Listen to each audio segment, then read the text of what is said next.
देखो भाई क्वेश्चन में हमसे कह रहा है इन द आइडियोनिक फिगर, यानी कि हमारे पास एक फिगर दिया गया है और उस फिगर में कह रहा है x ratio y ratio z जो दे रखा है उसका रेशियो है 5:4:6। पहले बात समझना, तो कल जब हम लोग पढ़ रहे थे तो उसमें पढ़ रहे थे ये एक स्ट्रेट लाइन है और स्ट्रेट लाइन के ऊपर जितने भी एंगल बनते हैं इन सारे एंगलों का जो सम होता है वो कितना होता है 180 डिग्री। ठीक है, तो अगर हम लोग नॉर्मली जनरल इसको ही देखते हैं तो हमने कहा कि एंगल कौन सा है XOP plus angle POQ plus angle QOY equal हमने कह दिया कितना 1। हमसे XYZ की वैल्यू निकालना, ये कह रहा था करना क्या है XYZ की वैल्यू निकालनी। तो एक छोटा सा काम किया XOP, तो हमने देखा XOP हमारे पास है कितना प्लस ये कितना है और ये कितना है इक्वल में। अब ना तो हमें x पता ना y पता ना z पता, तो निकालना हो जाएगा हमारे लिए मुश्किल। फिर हमसे ये कह रहा था कि ऐसा दिया गया है, क्या दिया गया भाई, कह रहा है x ratio y ratio z equal कितना है 5:4:6। तो हमें ये पता है कि कभी भी अगर रेशियो की बात करता है तो रेशियो का मतलब है कि x की जो वैल्यू है वो 5 और इसके साथ कोई भी एक अल्फाबेट लेट कर लिया, हमने कह दिया k। जो x की वैल्यू है वो कितनी है 5k, y की जो वैल्यू है वो हो गई हमारे पास 4k और z की वैल्यू कितनी हो गई 6।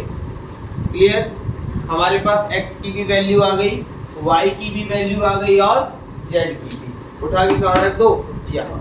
तो हमने देखा x की वैल्यू कितनी है 5k प्लस y की वैल्यू 4k प्लस z की वैल्यू 6k और इक्वल में। तो हमने देखा सबको प्लस करते हैं, तो प्लस करने पर आ गया भैया 15k इक्वल में 15 को नीचे भेजा तो k इक्वल 180 अपॉन में 15 से इसको कैंसिल किया 12 टाइम। तो जो k की वैल्यू आई वो कितनी आई है, लेकिन हमसे k नहीं पूछ रहा था, हमसे कह रहा था बताना क्या है XYZ। तो k की वैल्यू उठा के कहाँ रखो यहाँ। तो हमने देखा 5 इंटू k की जगह 12 कितना हो गया 60 डिग्री।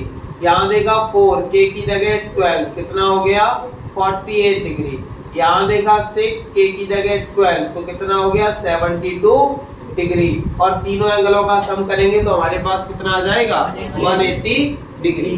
कोई दिक्कत किसी को? जल्दी से नोट करो फिर आगे बढ़ते हैं।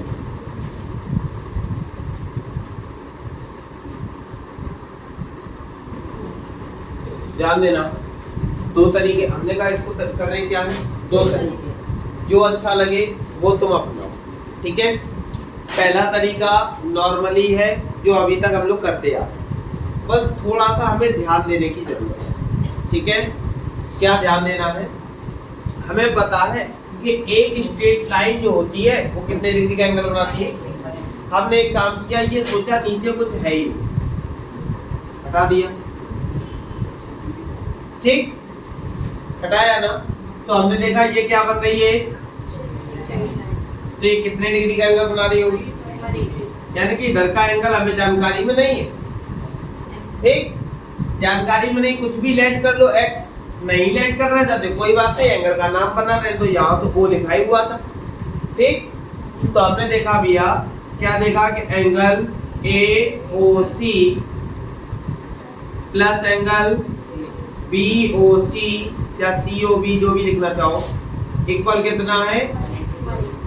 हमने देखा ये तो हमारे पास 50 है प्लस कितना एंगल BOC, इसकी जानकारी नहीं थी, और 1 देखा 50 को उस तरफ ले गए तो हमने देखा एंगल जो BOC आ गया वो कितना आ जाएगा 180 माइनस। तो एंगल जो BOC आ गया वो हमारे पास 130। बात समझ में आ गई?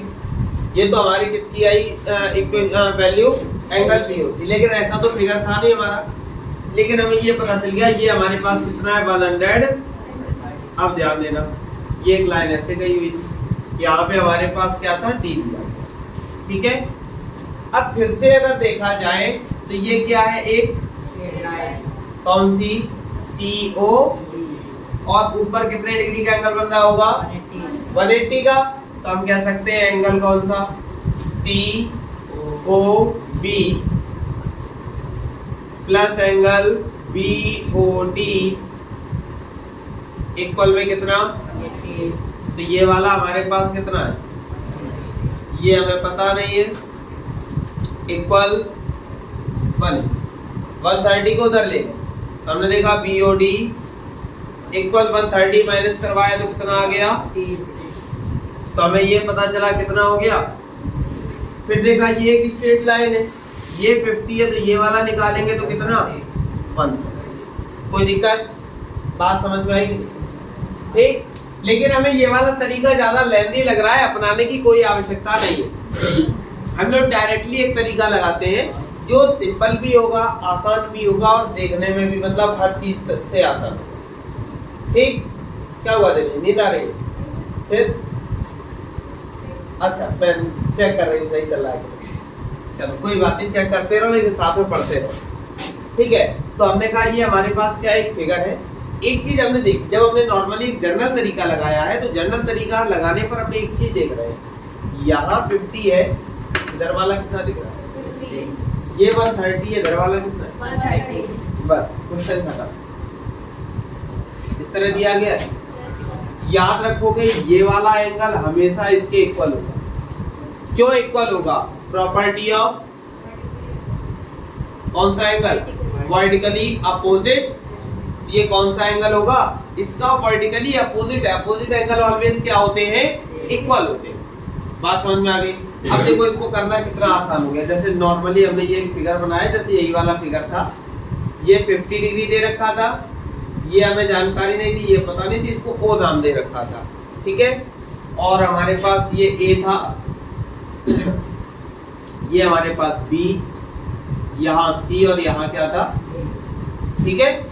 और हमें जानकारी नहीं थी तो हम पहले तो देखा ये 50, तो इसके सामने वाला ये क्या हो गया, ये भी 50 होगा। क्यों होगा, वर्टिकली अपोजिट।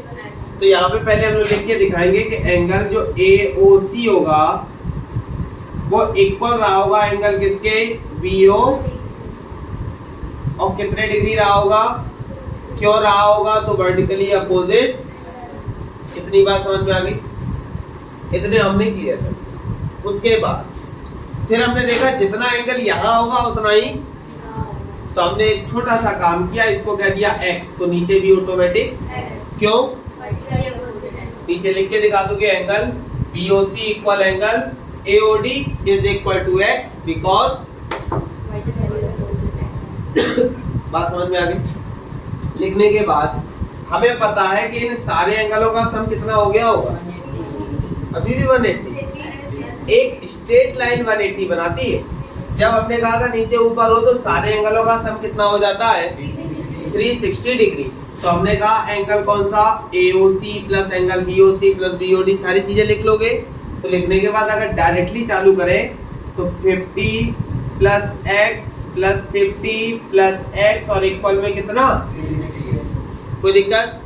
तो हमने देखा 50-50 कितना हो गया 100, 100 को उधर ले गए। तो हमने देखा यहाँ x और x कितना हो गया, जब 360 में से 100 माइनस किया तो कितना बचा, और x की वैल्यू कितनी आ गई 130।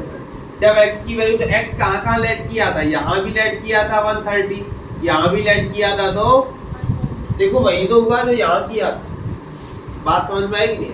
तो ये वाला तरीका हम लोगों को नहीं लगाना, हम लोगों को क्या करना है, विद प्रॉपर्टी लगाना है। और कौन सा, वहां लिख कर दिखाओगे प्रॉपर्टी कौन सी लगाई है, वर्टिकली अपोजिट एंगल प्रॉपर्टी लगाई है। अभी अल्टरनेट एंगल की भी प्रॉपर्टी नेक्स्ट एक्सरसाइज में हम लोगों को मिलेगी।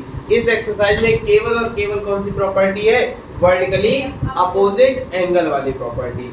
बात समझ में आ गई, वर्टिकली अपोजिट कौन कौन से एंगल होते हैं, ठीक है, नोट कर लीजिए इसे।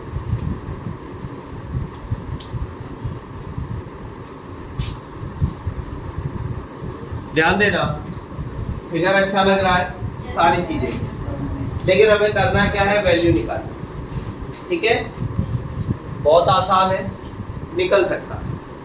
कैसे निकलेगा? तो हमें सबसे पहले वर्टिकली अपोजिट ही पकड़ना। अगर वर्टिकली अपोजिट पकड़ लिया, आधे से ज्यादा क्वेश्चन वही देखते ही खत्म। ठीक है, 90 के सामने कौन दिखा? t, तो t की वैल्यू 90। ठीक है, 50 के सामने कौन है? और ये दोनों आपस में सामने, तो इसका मतलब है x और y दोनों आपस में इक्वल है। यानी कि हमें z पता चल गया, t पता चल गया, अब हमारा टारगेट केवल दो होंगे, x और y। ये भी निकाल लो, खत्म हो जाए। तो पहले ये दोनों इक्वल हुए कैसे, तो कंडीशन भाई लिखनी पड़ेगी, बिना लिखे काम नहीं चलेगा। एग्जाम में हमें लिखना ही है। ठीक है, तो क्या क्या लिखोगे? हमने कहा भाई t, तो t वाला एंगल कौन सा है? तो सबसे पहले हमने देखा किसको किसके वर्टिकली अपोजिट कर रहे हो, इसको इसके कर रहे हो ना, तो हमने यहाँ पे लिखा एंगल BOD। तो यहाँ पे हमने लिखा एंगल BOD इक्वल किया हम लोगों ने किसके? Angle COA, angle COA। क्यों किया? क्लियर? तो हमने देखा ये कितना था, तो ये हमारे पास 90 था और ये हमारे पास, तो जो t की वैल्यू थी वो कितनी आ गई? क्लियर? उसके बाद फिर हमने देखा 50 के सामने कौन दिख रहा है? x दिख रहा है, सॉरी z दिख रहा है, तो 50 किसकी वैल्यू हो जाएगी? z की। तो हम यहाँ पे कहेंगे एंगल कौन सा? BOF, एंगल BOF जो होगा इक्वल होगा किसके? एंगल EOC के। तो हमने यहाँ पे लिख दिया एंगल EOC, और क्यों होगा? Vertically opposite. तो हमने देखा कितना? 50, किसके इक्वल होगा? z के। तो दो वैल्यू तो हमें पता चल गई।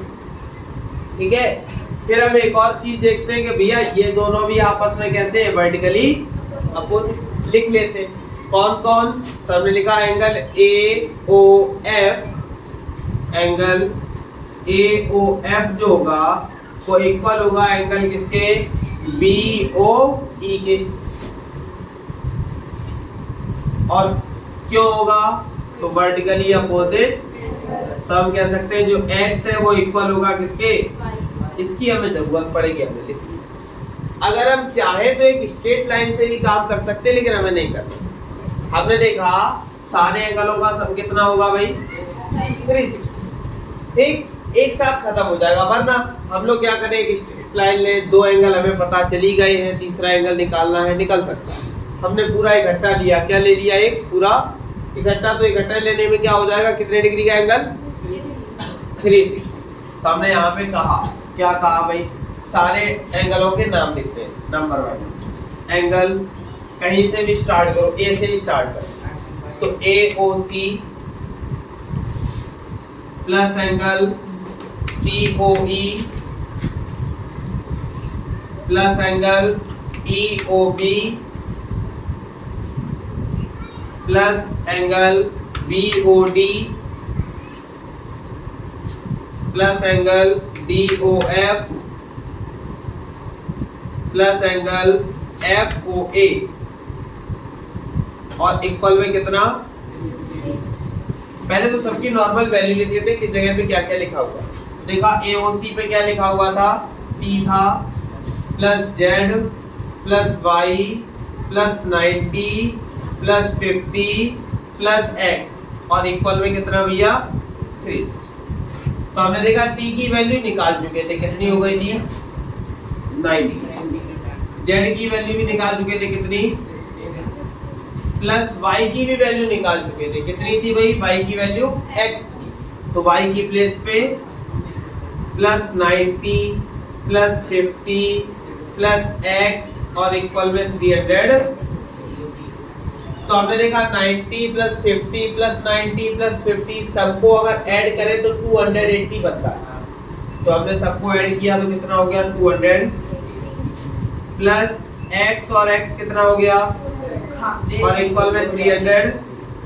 280 को उधर ले गए, तो 2x equal 360 minus 280, 2x equal कितना आ गया, माइनस करवाते हैं तो कितना आ गया, और 2 से कैंसिल किया तो जो हमारी x की वैल्यू आई वो कितनी आ गई, और जब x की वैल्यू 40 है तो x और y दोनों हमारे क्या थे, इक्वल, तो y की वैल्यू कितनी आ गई, तो हमारे पास चारों वैल्यू आ गई, x की भी y की भी, t पहले निकाल चुके थे कितनी हो गई थी 90, और z भी पहले निकाल चुके थे कितनी आ गई थी 50।